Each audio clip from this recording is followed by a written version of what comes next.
Everybody in the hall has been introduced to everybody else, with one exception. And there's one person who's not been introduced that you may not know of, and so I am introducing her to give a talk to begin the serious parts of our deliberations. This room is filled with extraordinarily talented and accomplished writers, public intellectuals, and activists. But without making any comparisons, I think that I can say that there's one among us who is, maybe there's more than one, but there's at least one who is a genuine public celebrity and has been for a long time. To be a public celebrity in this day and age is often a bad thing and always a dangerous thing. We have many people who are celebrities simply because they're celebrities. They're famous for being famous. There are people who come to public notoriety for good reasons or bad, and once they get there, their whole lives are devoted to maintaining their own celebrity. I have known Ayaan for nearly 20 years, since she first emerged on the public stage, began writing books when she came to the United States. And I've never met somebody who has been in such demand. 5 people want their organizations to give her an honor tomorrow, okay?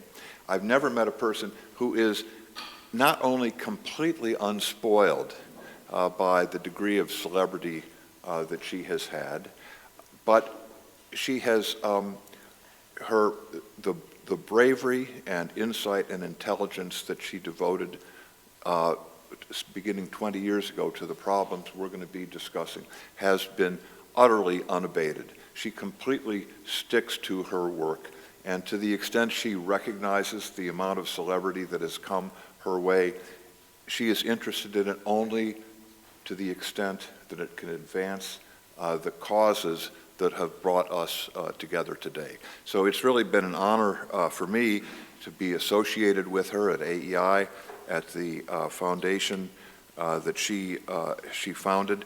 And I think that this meeting is an important point upward for the causes that are bringing us together, and I'm delighted that Ayaan will be kicking off our deliberations. After that, we're going to have a panel discussion on Objective 1 that was given to us in the last session. Please give a warm welcome to Ayaan Hirsi Ali.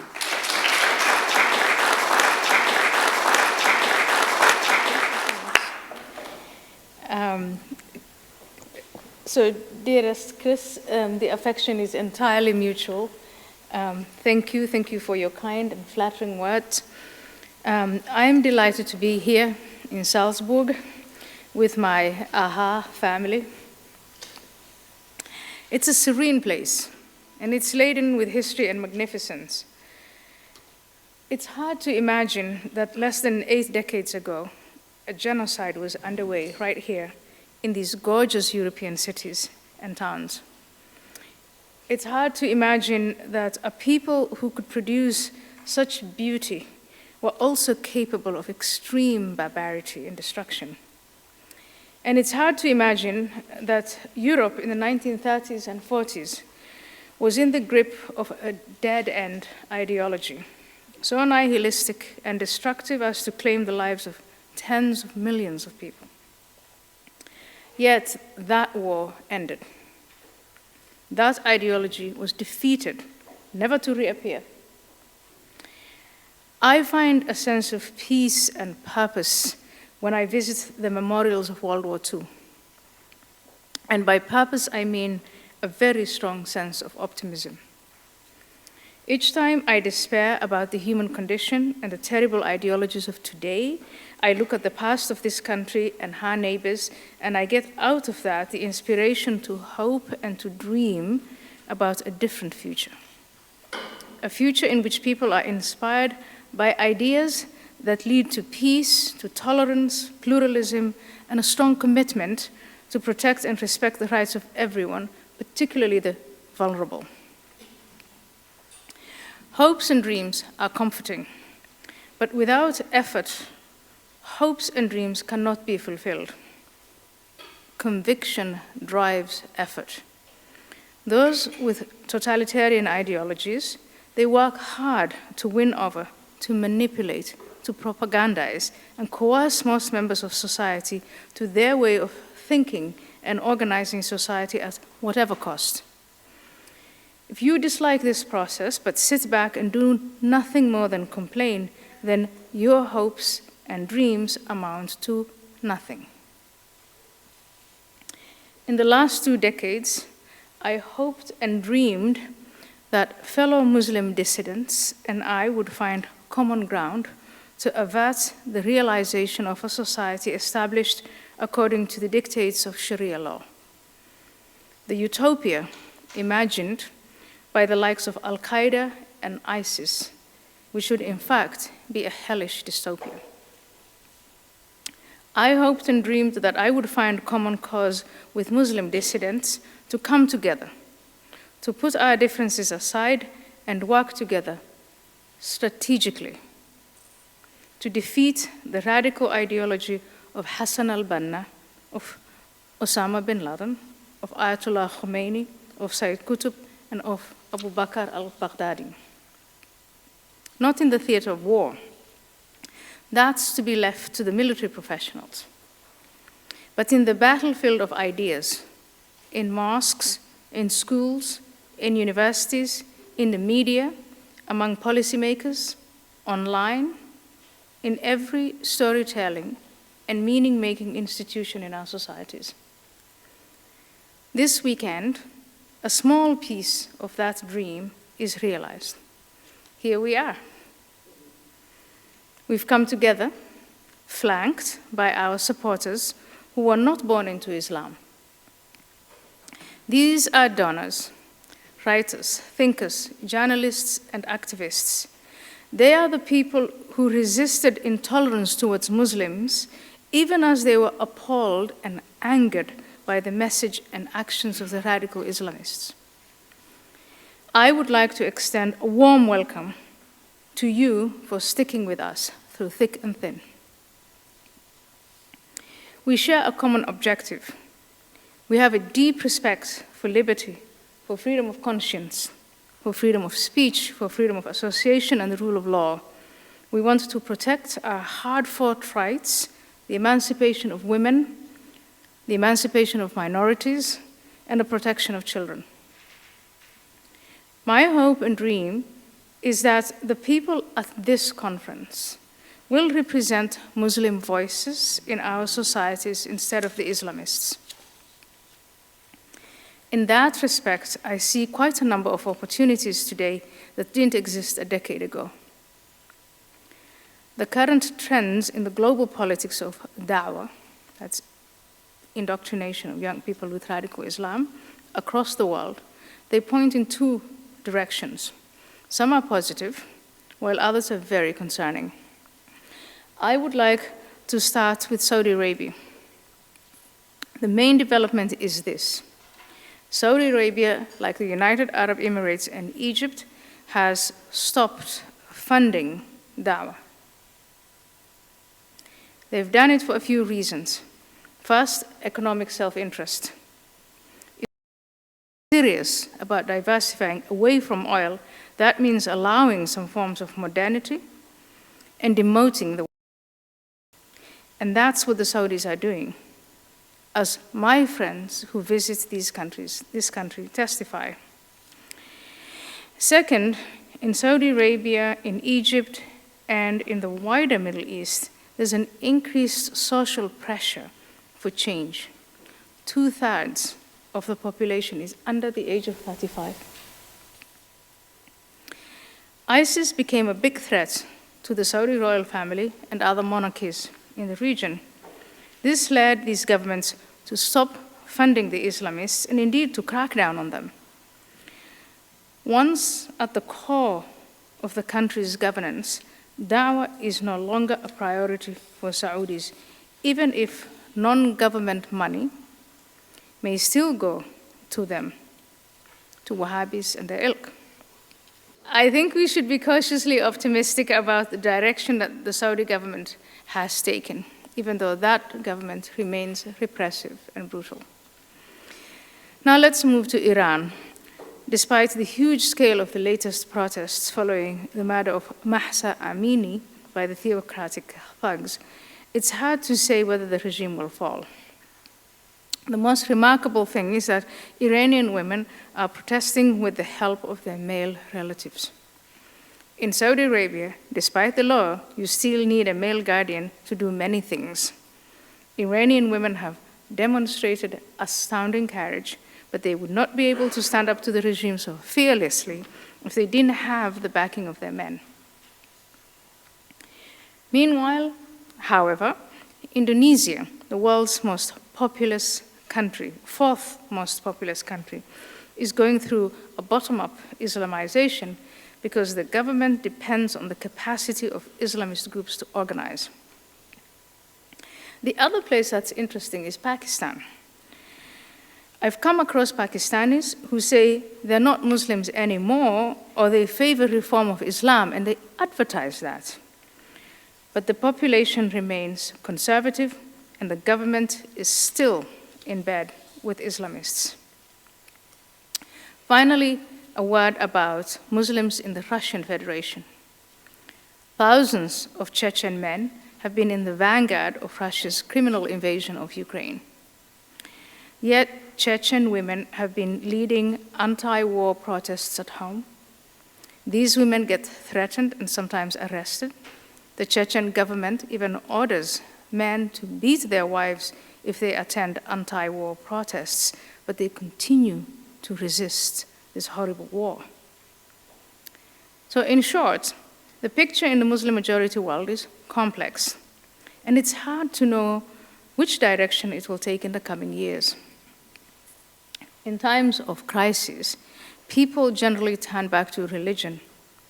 In the wake of the pandemic, of the war, of economic turmoil, it's possible, very much possible, that the Islamists will make a comeback. So what can we in the West do at this time of flux? And what role can Muslim dissidents play? Even if the tide of terrorism has receded in recent years, the challenge of Islamism and the challenge of Dawa remain formidable. First, I think it's important to acknowledge that we confront an ideology that seeks to penetrate key institutions of our society: family, schools, media, society as a whole. Second, in their outreach to Western policymakers, Islamists purport to speak for all Muslims, which is highly misleading. We need to work harder to challenge that dangerous illusion. Third, to the extent policymakers in the West focus on Islamism, they've mainly focused on violence, that is the jihad aspect of it, and not on dawah, and this has to change. Western governments, I think, should acknowledge that combating Islam by military means alone is not working. Western governments should also define the enemy more clearly. Political Islam or Islamism is not just a religion, it's a political ideology. It's dangerous, it's nihilistic, it's a dead-end ideology. And we should say that, we should spell it out.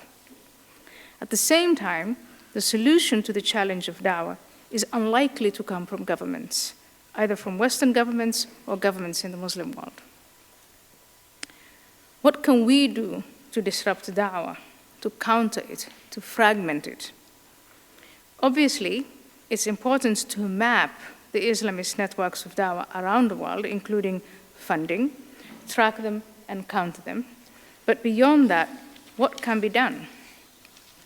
Muslim dissidents and Muslim reformers have a crucial role to play, not just by providing warnings, but in explaining the nature of things clearly to those who know little about this issue, to the complacent, and to people who view Islamists through rose-colored glasses or who mistakenly equate Muslims with Islamists.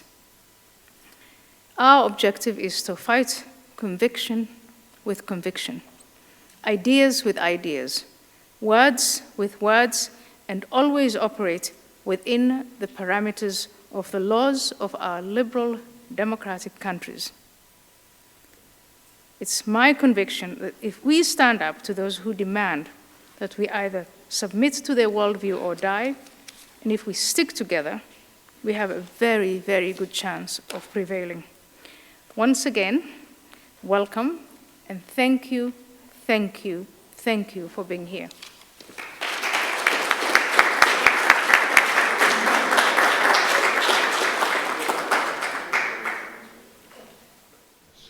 If you're going to go on offense, the first thing you need to do is to case the joint, understand the opposition, so we can guide our own strategy and tactics. That is the purpose of this panel, which is titled Understanding Current Trends and Strategies Employed by Islamists in the West. We will be looking at the United States, the Middle East, Europe, the UK. I would say that until recent years, those involved in opposing political Islamism, proposing reforms to Islam, have faced a uniform political media narrative that has stood in the way of everything we have tried to do. That seems to be changing. The situation among the Islamists is becoming more complex and dynamic, and we have three people who have studied these different aspects of these dynamics on different continents. So I'll simply say that they will be making presentations before our discussion in this order. We'll start with Sam Westrop, who is director of Islamist Watch of the Middle East Forum.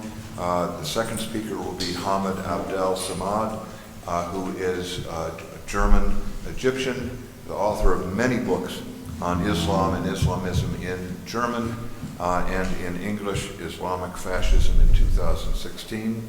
Wasiq Wasiq, a Brit, is well recognized. We've heard about some of his publications. An academic, a writer. He is a fellow of the Henry Jackson Society and one of the founders of the Muslims Against Antisemitism. So those are my introductions. We're going to go straight to the conversations, starting with a presentation by Sam. Thank you very much.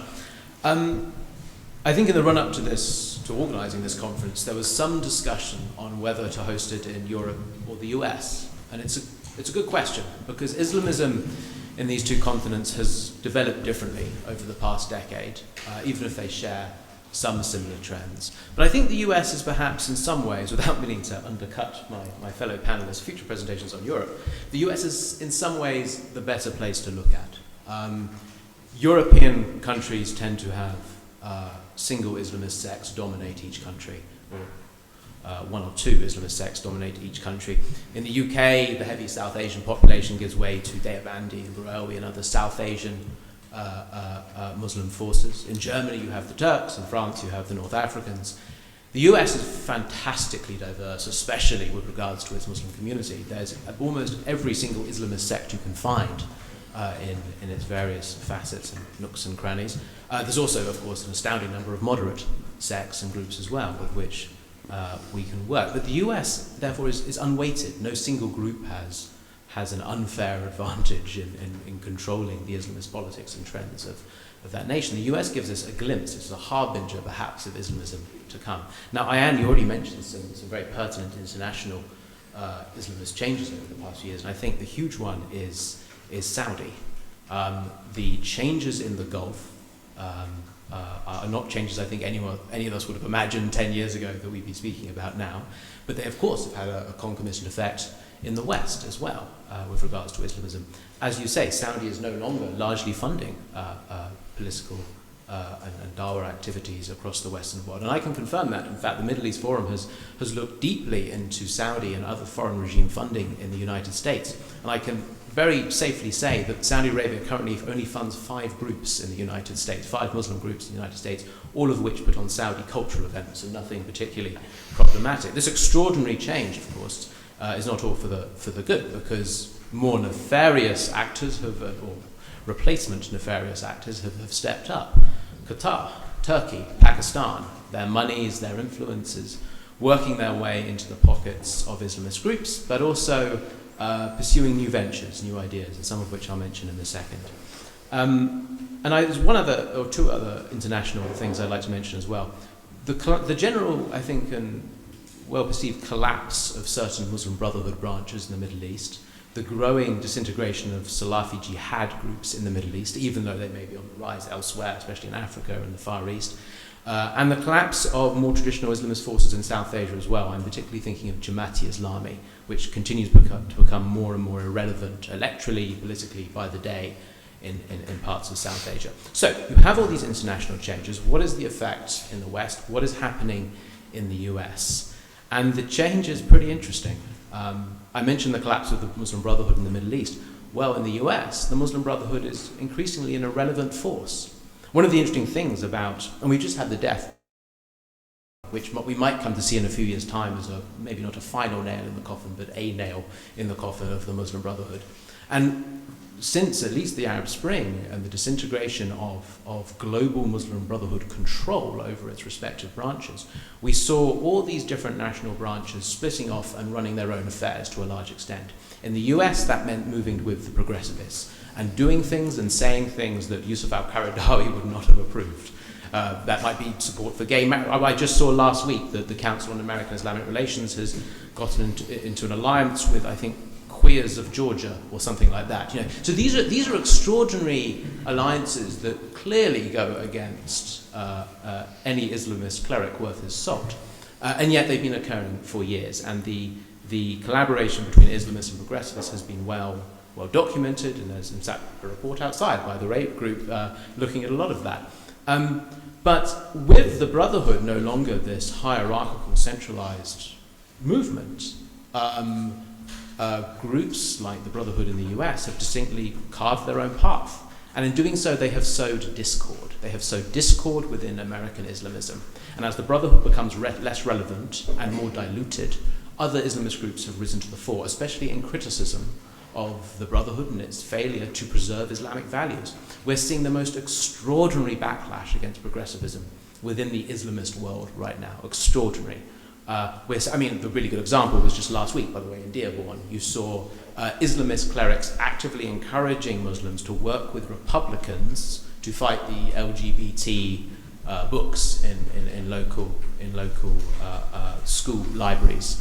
This is just one of about 6 or 7 big examples of direct collaboration between overtly right-leaning activists and Islamists in the United States. And this is actually happening all over Europe as well, to an increasing extent. I'm not suggesting that Islamists and the right are now one unit in unison, but it does look like this is the trend. We're seeing GOP officials donate to Islamist causes. We're seeing alt-right, for want of a better word, alt-right activists praise Islam as a bulwark against the left's excesses and the evils of progressivism. We're seeing the far right openly discussing the idea of converting to Islam, and indeed in Europe, many have. Some extraordinary changes are going on right now, and it is important as ever not to homogenize Islamism, and not to homogenize Islamism's alliances with different political sects and groups around the world.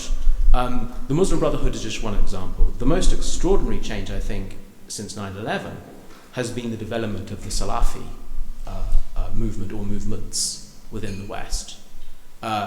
Many of the leaders of American Islamism today are graduates of the Salafi movement. Their teachers were the 90 Salafis who advocated completely eschewing any involvement with Western democratic processes, with involvement in the courts, with the media, with even working with Muslims who do not share the jurisprudence or the ideas, the Islamic ideas of other Salafis. Today, you see Salafi leaders like Omar Suleiman protesting immigration policies outside the capital, being arrested, being introduced by Nancy Pelosi, holding hands in pagan sort of communal meditation ceremonies with other far-left activists. This is an extraordinary change within the Salafi movement, just extraordinary. and really goes against everything one thought Salafi stood for, which was a certain rigorous adherence to a particular idea. But no, the Salafi movement, and now I think you can divide into about 4 key components in the West. And Omar Suleiman and the modernists, as we call them, have borrowed from the tactics of the Brotherhood. They know the Brotherhood is on the decline, but they thought, hey, their methods really got them somewhere. Let's adopt them. And so we're now seeing, yes, Salafis run for office. We're seeing them set up donor clubs and PACs and do all sorts of progressivist sounding and seeming things. Now, naturally, as with the Brotherhood, this has sparked a backlash. Preachers like Daniel Hakakachu, a very prominent, hardline, well, for want of a better word, sort of Twitter activist, but a Twitter activist with millions of followers in the US, in Europe, around the world, who spends his entire time not attacking Jews or Zionists or women or homosexuals, no, attacking Omar Suleiman and attacking CARE and attacking Ilan Omar, attacking Rashida Tlaib, attacking the same people that the protesters in Dearborn last week were screaming against because of their failure to stand up to LGBT work in schools. And this is Daniel Hakakachu's bread and butter. Groups like CARE, clerics like Omar Suleiman, the modernist Salafi movement, the Brotherhood, the Jamaati Islamis, they have radicalized Muslim children by pretending that this stuff is okay. They're pretending abortion is okay, pretending LGBT rights are okay, pretending all sorts of apparent facets of liberalism are okay. And Hakakachu has struck a chord. He is followed by millions. His work is shared by hundreds of thousands.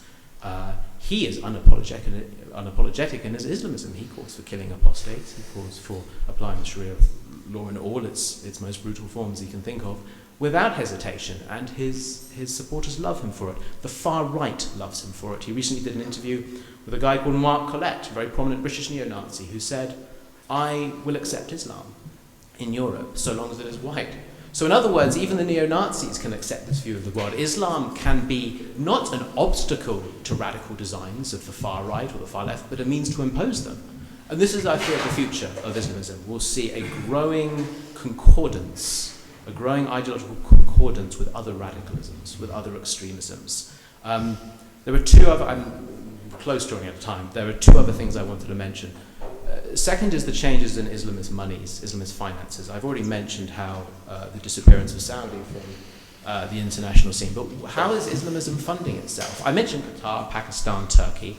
Yes, money comes through, but really Western Islamism is no longer reliant on foreign patrons. In fact, it hasn't been for quite a while. Western Islam is fantastically wealthy. And we did the numbers as best we could by scraping the tax returns of 8,000 tax returns of 4,000 Islamic organizations in the United States. And what we can see is that this is a multi-billion-dollar industry. And those billions are controlled not by the moderates, but by the Islamists. And these Islamists are not the Islamists you're used to. It's not CARE, it's not even ICNA, if you've heard of that, the Jamaati Islami group. It's not all those groups, the headline Islamist groups you're familiar with. It's hundreds and hundreds and hundreds of grant-making foundations moving hundreds of millions of dollars every year across American Islamist circles and into Europe and then to Pakistan and to Kashmir and to Gaza and to Syria and then back to. In other words, money no longer flows from the East to the West. American Islamism, Western Islamism, now funds Islam in the East. And this brings me to my third point, which is the geographical shift. I think over the next 5 to 10 years, we will see the heart of Islamism move. We know it's no longer in Saudi, but I don't think it will be in Doha. I don't think it will be in Istanbul or Islamabad. I think Islamism will become a Western-led affair. And we're seeing that already. We're seeing Islamist institutions in Malaysia look to Western Islamists for their theological support, for their political support, for their financial support. We're seeing groups like, regimes like Turkey rely completely on American Islamism to advance its interests in the Western world. The money angle, I've already gone into some detail. In fact, I should mention one other money thing, which is the Islamic economy. And this is the Islamists' own name for what they call the next generation of Muslim entrepreneurship. And this is not businesses run by Muslims. This is businesses that define themselves as Islamic. Turkey, Malaysia, and a few other Islamist actors have spent enormous time making sure that the financial heart of global Islamism lies not in the East, but in the US and in London and in the financial centers of the world. And they're doing this through the establishment of not just Sharia banking, but Sharia venture capital firms, startup companies that launch smart hijabs and all sorts of Islamically themed companies, but also huge financial or fintech, financial technology firms that are seeking to build and create the next generation of Islamist ideas. Islamism is rapidly becoming a Western-led global trend, and this is not a movement I would have imagined possible just 5-6 years ago. Now, there's a huge amount I could go on, but I won't. I'll stop there because I'm sure the other panelists have something to add. I'll just say one last thing, and that's while Islamists have evolved and developed their ideas, I fear the counter-Islamist movement has not.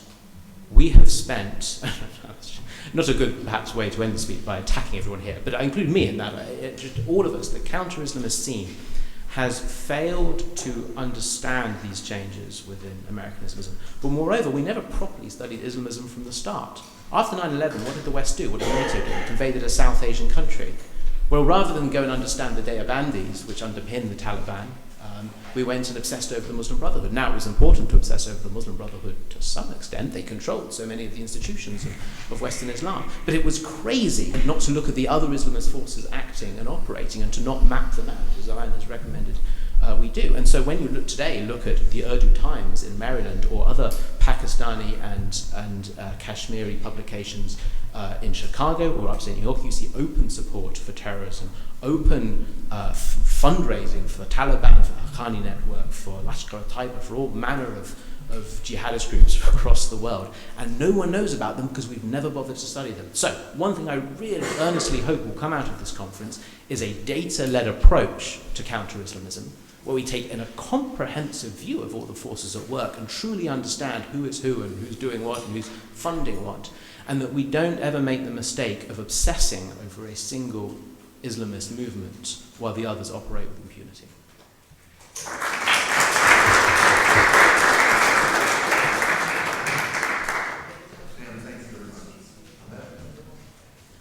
Thank you. When I talk to politicians or journalists about Islamism, I'm always faced with two problems, or I notice two problems. They don't really understand what Islamism is. They don't have a clear definition. And some of them, in fact, many of them, believe that the problem of Islamism will solve itself by time and by free market. Just by social mobility, things will go better. I had a talk with Olaf Scholz, the Chancellor of Germany, for 3 hours about Islamism, and he said, I believe Coca-Cola will be victorious. Coca-Cola is stronger than Quran. I told him, this is really naive. The second problem is many politicians and journalists consider the diversity within Islamism to be a chance, not to be a problem. I consider it to be a serious problem. And therefore, I will start with my definition. It's not original, but I found it appealing about Islamism. Islamism as a term is a designation for any movement that seeks to impose an identitarian Islamic order, politically, socially, and legally. I do not distinguish much between violent and non-violent Islamism, between legalistic and jihadist movements, because one paves the way for the other and gives it not only legitimacy, but also the ideological underpinnings. Some Islamists try to Islamize the society by force and terrorism. Some try to Islamize the minds with Dawa, as Ayaan said. And others try to undermine the legal and social order and the education and the entire culture in the society. And these are the ones I will be concentrating on today. I call them the necktie Islamists. You hardly recognize them by their appearance or even by their discourse as Islamists. They don't have long beards and wear no turban. They quote Immanuel Kant when they want to rationalize Islamism. They quote Adorno and Horkheimer when they want to attack modernity. And they quote Voltaire if they want to ask for more tolerance towards Islamists in Europe. They even say that they are against anti-Semitism and pro-choice and for LGBT rights, as Sam was mentioning before. They follow, and deep in their heart, they follow a right-wing Islamist agenda, but they sound woke and left because they get much support from the woke scene and the leftist group and left media. Just as there are many shades and versions of Islam in Europe today, there are of course many shades and versions of Islamism, from the far right jihadism to the far left reformist movements, and don't mix up reformers like Rahil with the reformist Islamists. They want to take over you. They want to present themselves as the real alternative. This game has been taking place in the Arab world for ages. The Muslim Brotherhood were offering themselves as the alternative for the Salafis and the jihadists. And then a moderate version of the Muslim Brother was trying to take over and offer themselves as, and this is how Islamism reproduces itself. And that's why I don't see the Muslim Brother in decline. I just see the Muslim Brotherhood in transformation right now.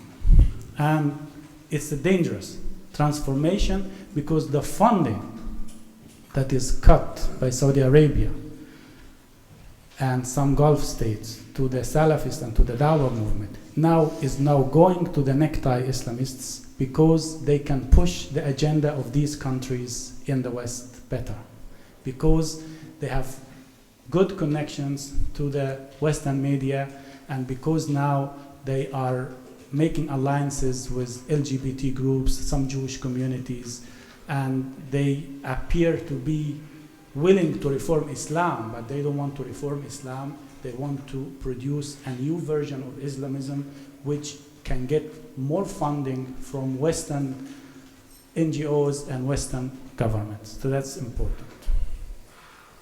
So this diversity within the Muslim communities and the Islamist movement is in fact a problem. And it's not a problem at all that they are fighting together, because they have never been on one line. They have always been fighting against each other, fighting about resources, fighting about discourses.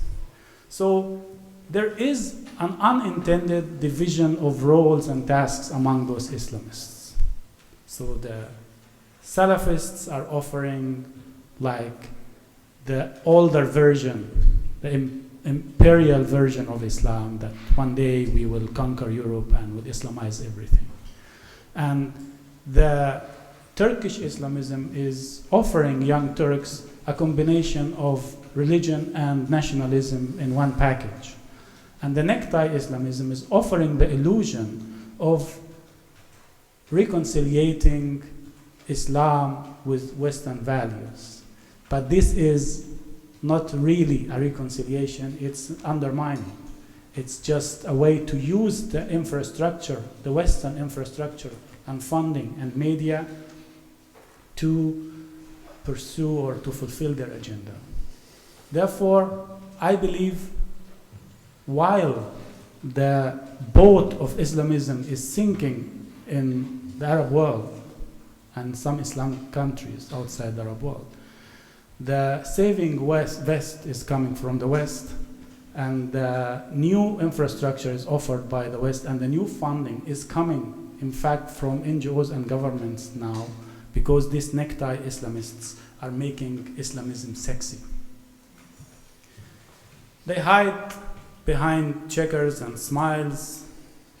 They signal willingness to engage in dialogue and demand inclusion and respect. They have understood that they need allies in the media and in politics. They often deny their connection to the Muslim Brotherhood and proclaim that Sharia and democracy are compatible. That's their thing. They do not openly call for jihad, but they say there is a small jihad and big jihad means hard work and good education. They don't say that they want to abolish freedom of speech, But they would call you Islamophobic and racist once you criticize Islam, or once you criticize Erdogan, or once you criticize the Muslim Brotherhood. And once you use the word Islamism, it's enough in a country like Germany now, when you use the term Islamism, to be faced with the accusation of being Islamophobic. It's getting crazy. I'm a person who lives under police protections, and I need this gentleman always with me when I walk in Europe. Even when I want to buy bread, but I don't need them in Lebanon. I don't need them in Dubai. I don't need them in Casablanca. And that is telling you where the problem is. The West is becoming a fertile soil for Islamic paranoia and for imperial thinking. But Muslims in the Arab world now are facing the reality of Islamism economically and politically. Therefore, I'm getting more supporters in the Arab world. In fact, I wrote many books in German, English, Arabic, and they're now in Persian and very soon in Urdu. But once I made a YouTube channel in Arabic called Box of Islam, talking about not only Islamism, but critically about Islam itself. I got millions of views within very short times. So young Muslims in the Arab world are very hungry for another narrative, while young Muslims in the West, unfortunately, can afford to cutify and beautify Islam and to live in a dream because they are far away from the conflicts caused by Islamism. So those necktie Islamists are not just working in mosques, are not using mosques and the internet for their dawah. They are establishing universities in Europe, and they are establishing institutes and schools. In fact, we have an institute in Germany called the Institute for Human Sciences. When you go there and see what they are teaching Islamic theology according to Qaradawi and Hassan al-Banna and Sayyid Qutb. And they are producing the next imams that has been educated in Europe. That's what European politicians always wanted. They wanted imams educated in Europe. So is it the language which are going to change the mindset? Islamists now speak very good English and German and Dutch and Austrian. It's another language. So these are the harbingers of quiet Islamization. Speak European languages, are mostly academics, and can manage the march through the institutions much better than long-bearded Salafists. The Islamists in Germany and in Europe have learned from the experiences of their intellectual brethren in Turkey, Iran, and Egypt. Those Islamists in Turkey, Iran, and Egypt did not Islamize their countries overnight, but did so over decades. Erdogan's rise would not have been possible without the preparation of the Gulen movement, which built thousands of schools, boarding schools, universities, and other educational institutions in the 80s.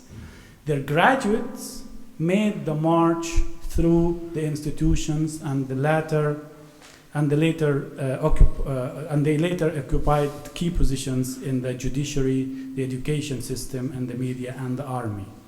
Gulen reportedly told his followers, "You must move in the arteries of the system without anyone noticing your movement until you reach the center of power."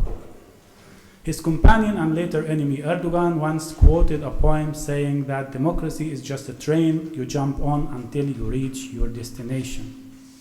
Even Ayatollah Khomeini also recommended his followers before the Islamic Revolution in Iran that they should pretend not to be devout Shiites in order to make a career in the Shah's regime. The recipe for success of such Trojan horses is also being applied in Europe. The necktie Islamists are exactly using the same strategy. In the name of participation and diversity and tolerance, Islamists occupy key positions and receive funding from inside Europe and from outside Europe that helps them consolidate their structures and expand their sphere. And I'll finish in a bit. We have the problem of the Trojan horse. This is a serious problem, but the most serious problem is those who open the gates for them. Thank you.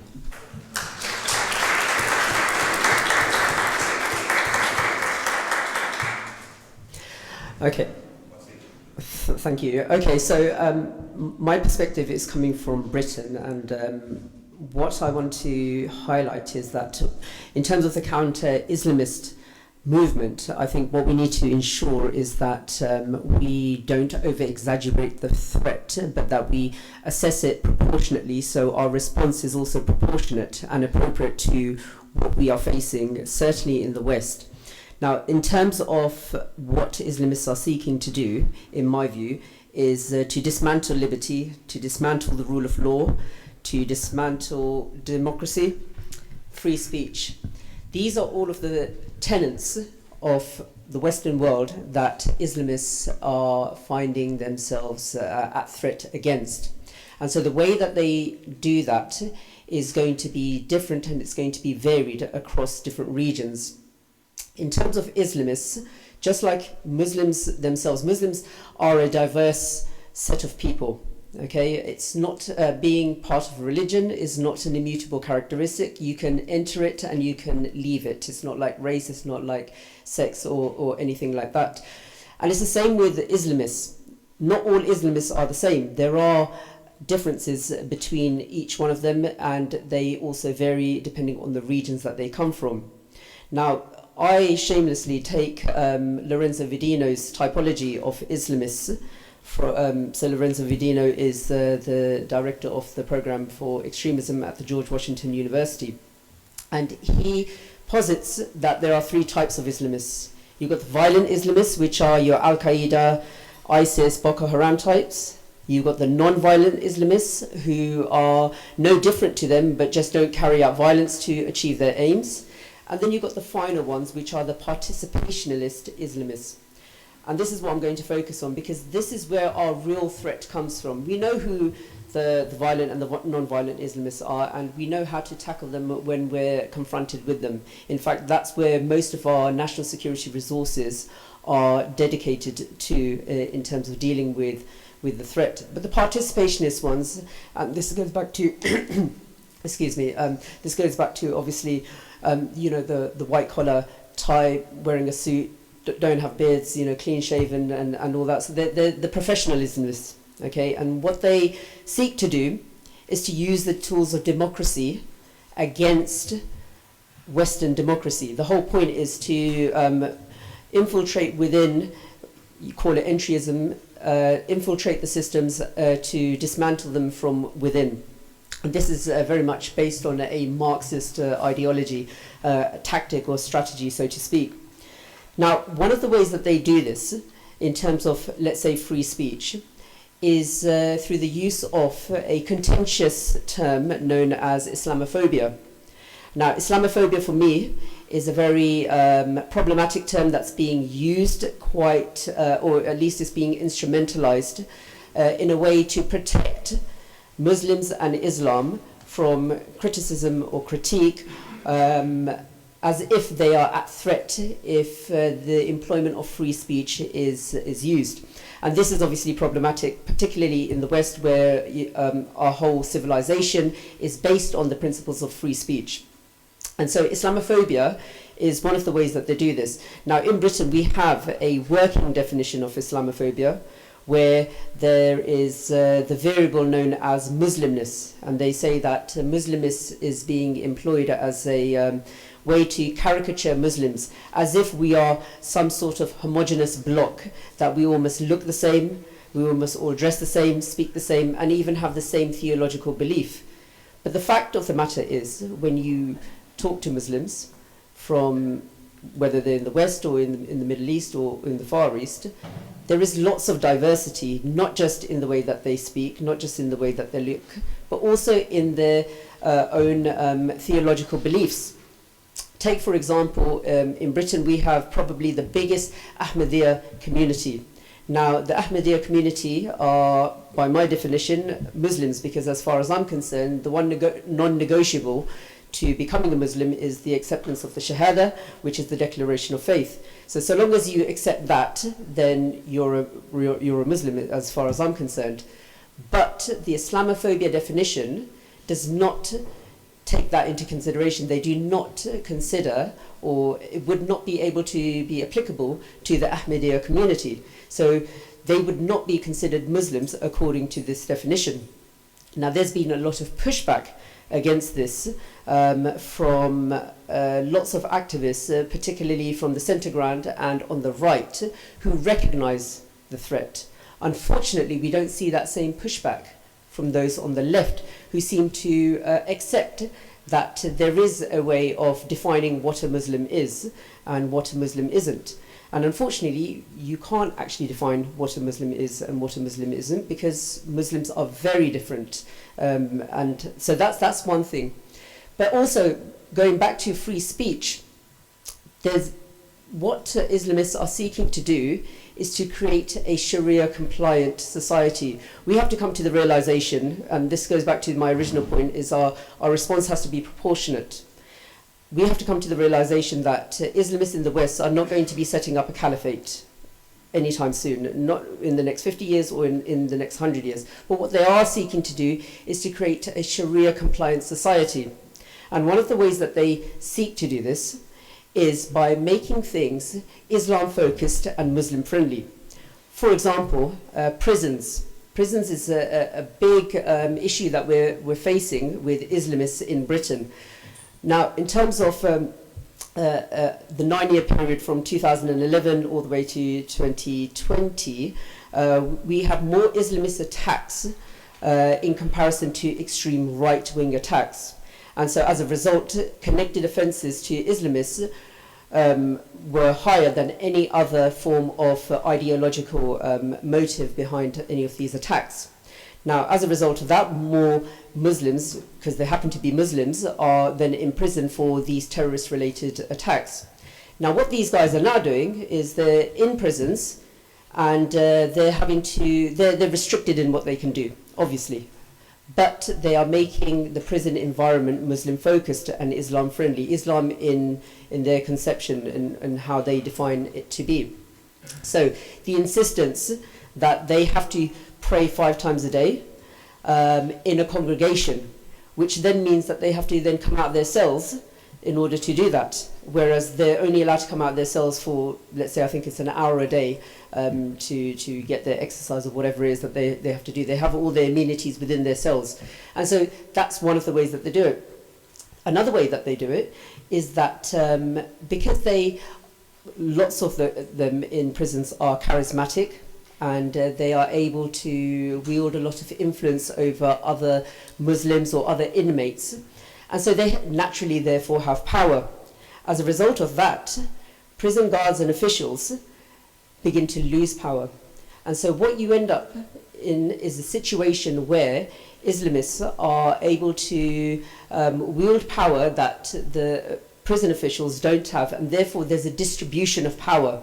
And so what prison officials do is they go back to these Islamist leaders, these charismatic ones, and they say, as conduits to other inmates, and ask them, can you do something for me? Can you help control this crowd? Can you get them to participate in this de-radicalization program or whatever?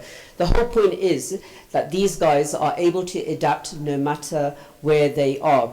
And that goes back also to when we look back at that typology of Islamists, that in the whole of our history in Britain, we had our first terrorist attack happen within prison, and it was through because of an Islamist. An Islamist carried out a terrorist attack within prison. Now, this is quite crazy because it just goes to show that no matter where you are, Islamists will be able to obviously try to achieve their aims no matter what conditions they're put in, so long as they can make those places or those environments Sharia compliant.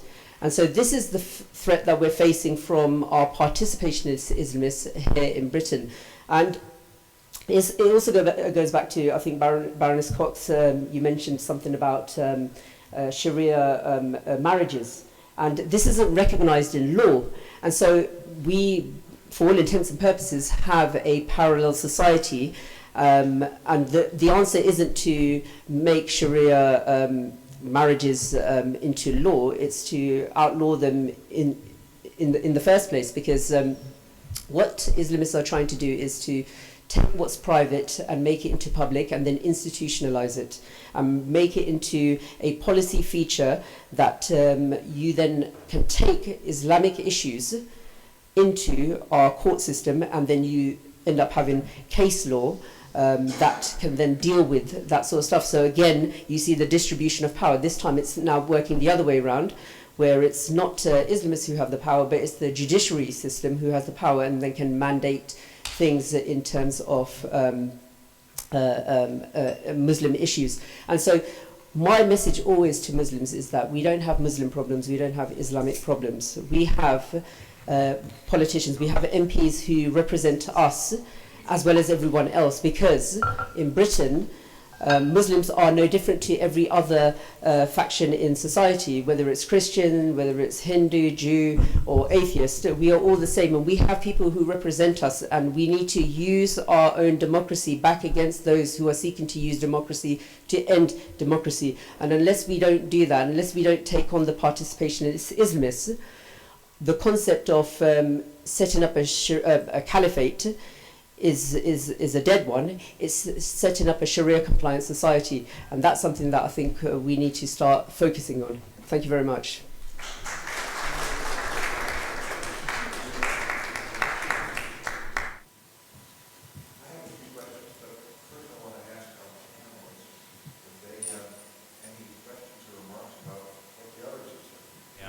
For both of you, I set out a certain ideological decline isn't the right word, but ideological changes that are happening in the United States that I feel are somewhat represented in Europe as well.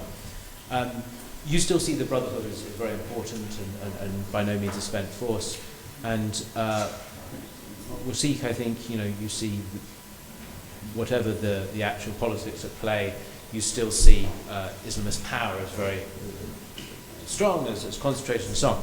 So do you recognize what I'm saying about the US, that this ideological diversity, this lack of homogeneity, is weakening the Islamist power base just by virtue of them being more of them arguing slightly different things with different schools of thought and so on? I think quite the opposite. Because of this diversity, this tug of war between these groups, because they need enemies to be strong from outside the Islamic community and from inside the Islamic community. Each group needs this fight about resources, about ideology, about the right Islam, the true Islam. So this fight about true Islam is taking place now in the USA and in Europe, and is making each group fierce.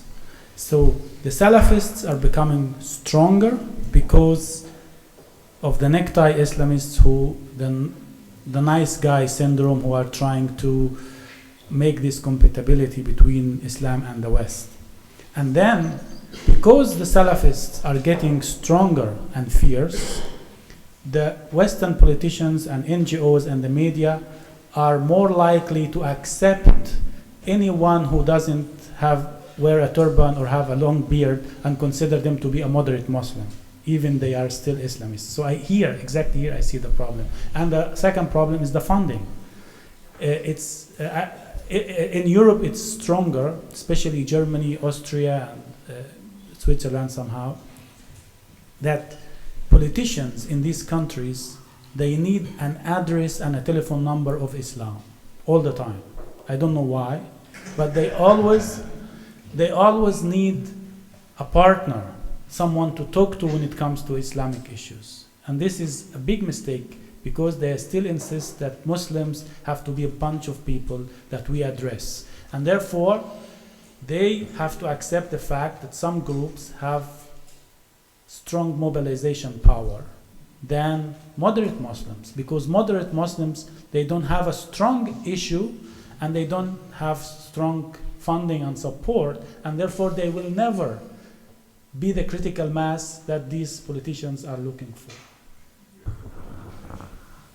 Yeah, so I have a question, which is, obviously the objective of, coming together is to exploit some of the differences that the Islamists have amongst themselves, but also to exploit, as we were just, I think Sam was describing very well, you have this fake, phony attempts at trying to get into institutions and pretending to be pro-transgender, pretending to be LGBTQ friendly, but actually they're not that. So in a sense, you would say, from a strategic perspective, you want to divide them, and you also want to divide them from policymakers, media people, etc. So to what extent is that possible? I'm so glad you raised this. This is my favorite subject. Sowing division among Islamists is one of my hobbies, even outside work. And it's something we've been thinking about for a long time, for precisely the reasons you've raised. It's astonishing how few Muslims, especially in the United States, but in Europe as well, are aware of the hypocrisies and the scandals that go on within their Islamist leadership. So when a Salafi imam attacks Ilhan Omar for dancing at a transgender rights parade, as she did a few years ago, that argument is played out between the Salafi's hardline supporters and Ilhan Omar's sort of, Ikhwani or progressivist defenders. Regular Muslims, people just trying to, have a nice life for themselves and do well, but still plugged in somewhat to their local mosque, to their community, they often have no idea.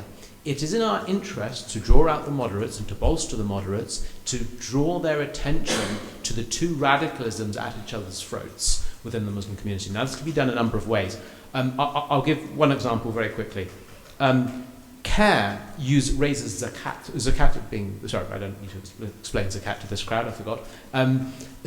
CARE uses zakat monies to finance its lawsuits against the federal government, including on matters that are not obviously Islamic. So, for example, suing the government over a certain immigration policy, suing the Trump administration over the Muslim ban.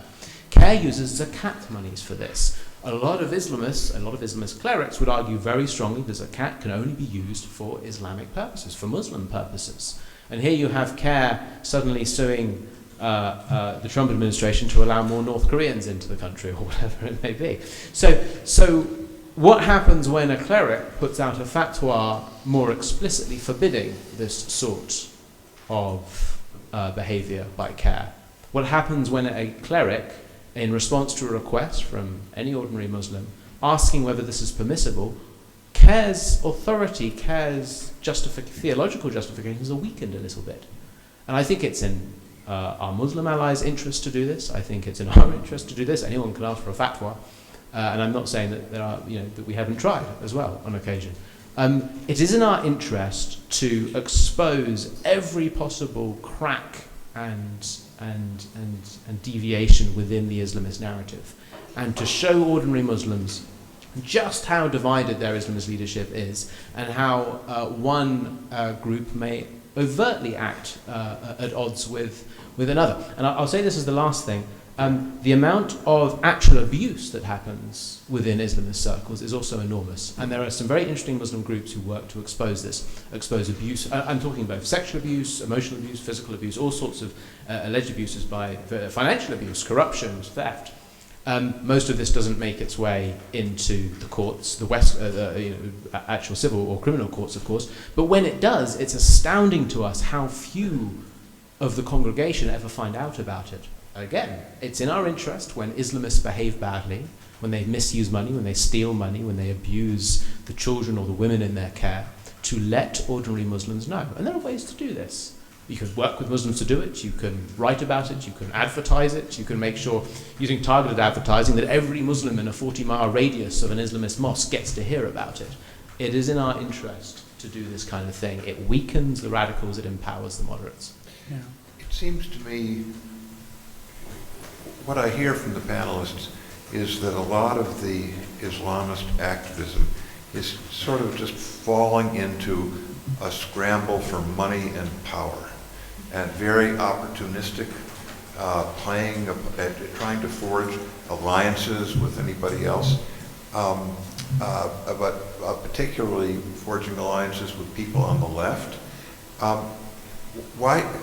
Maybe I'm missing something, but I'm interested in both in Europe and in the United States. In the United States, the alliance with progressivism. If progressivism is really going to be on the march, and that's the future of America, that might have made a lot of sense. And I think 2 years ago, a lot of people thought that was a pretty live possibility. We'll see what happens in 2 weeks, but it looks like there's going to be a pretty sharp public rebuke of many central tenets of progressivism, which may lead some of these groups to think, well, that wasn't, that didn't make any sense. But I'm wondering, in the United States and in Europe, why don't we have a CARE-like group coming out and saying, don't listen to those radicals, we speak for true Islam. And you've spoken out, and we saw early, in the 2000s, groups like CARE would come in and they would try to shut off anybody who was anti-Islamist for being Islamophobic. But they got the big contracts with the government. They got to be the spokesman on television. They had the moderate face. Why doesn't somebody want to kind of step up and say, don't listen to those crazy radicals. Don't listen to those kids. A couple of these young girls, they got elected to Congress, but that's not the real, they're not really speaking for Islam. Why don't we see this happening in Europe or in the United States? Because there is no such a thing as true Islam. Islam is diverse. Islam offers itself to every interpretation. So you can derive jihadism from Islam with clear verses from the Quran and clear episodes from the life of the Prophet, and you can derive tolerance and diversity from the same Islam and from the same Quran and from the same Hadith. So that's in fact a dilemma we are living with. Everybody considers diversity in Islam to be a chance, but in fact it is a problem. It is a problem because all the fights that takes place between Islamists is about true Islam. Each one of them is saying, this is not true Islam, this is hypocrisy, the true Islam is this, the true Islam is this. The thing that we can do is to expose the contradiction of the same person. Someone like Ilhan Omar, you take what she says on certain issue and you take what she says on another issue and put them together in a video. That's happened. In fact, there was a tactic used in Saudi Arabia and in Egypt. We cannot use it in the West because of democracy. But they were inviting the Islamists and the clerics to say things in TV against what they have been saying just a few years ago to expose them to the public. So the same clerics in Saudi Arabia who used to say that singing is haram now are coming and saying there is no problem at all to have parties and to have music concerts in Saudi Arabia. The Prophet was attending certain sermons and there was music and he didn't leave and so on. And so if we are capable of showing this contradiction first to the normal Muslims, the second step, I think, is if we can win some of the moderate Islamists to leave the whole scene and to turn to the camp of Rahil, the real reformer, and just to be convinced that they are better off when they are working on that side, not to work in the organized Islamism. Yeah, so I think that's an interesting point. Recently in Britain, after our Queen had died, there was a memorial that took place at a mosque, and it was a prominent mosque, and a prominent imam was there, and there was children there who were singing God Save. Well, I think it was before actually she died, but they were saying God Save the Queen. I think it was just after the Diamond Jubilee, and the Islamists kicked off because why is singing being allowed here in a mosque? It's a place of religion. And then if you're going to sing, why sing to the Queen? That's haram anyway. We don't believe in that. We only believe in one king, Allah, and all that sort of stuff. And what was interesting about that is that the Imam would have been on their side ordinarily, but in this case he wasn't. In this case now he was seen as an enemy or as a traitor, and they managed to cancel him, and he's no longer at that mosque. He's no longer an Imam, and this is the thing, and it just goes back to that point that there are some quote-unquote moderate Islamists who you could potentially win over and to moderate them in line with our democratic values of liberty and free speech, because they do accept that those principles work in their favour and can work in a pluralistic society. And so I remember a prominent organisation Muslim organisation in Britain. It's probably the largest umbrella body, and who represents its members. It doesn't represent the Muslims, but it represents its members. One of the spokesmen for it went to a mass for Christmas. And he was lamented by Islamists online, offline as well. People were demonstrating, people were outraged. There was articles written, and all sorts.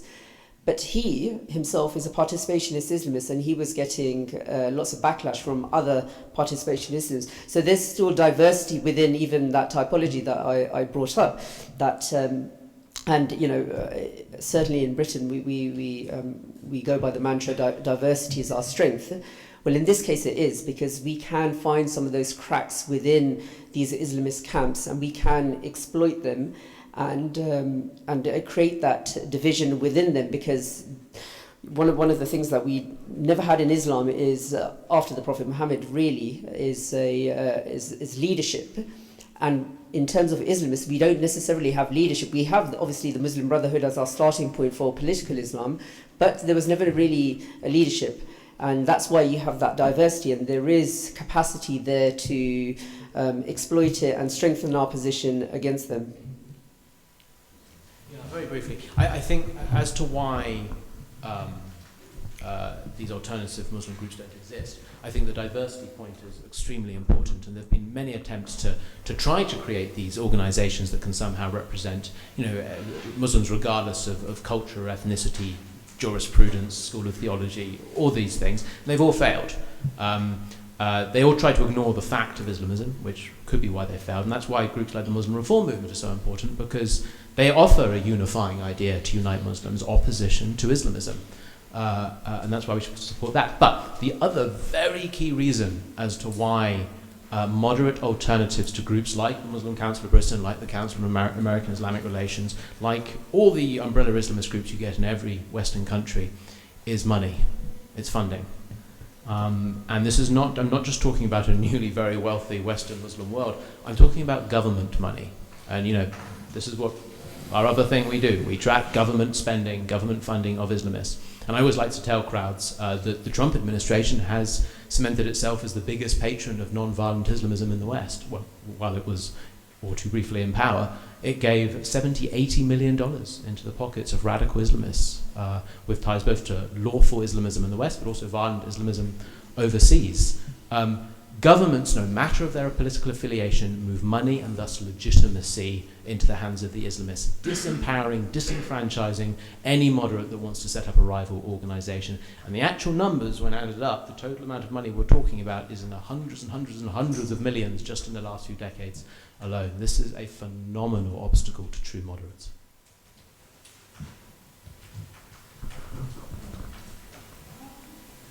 Okay.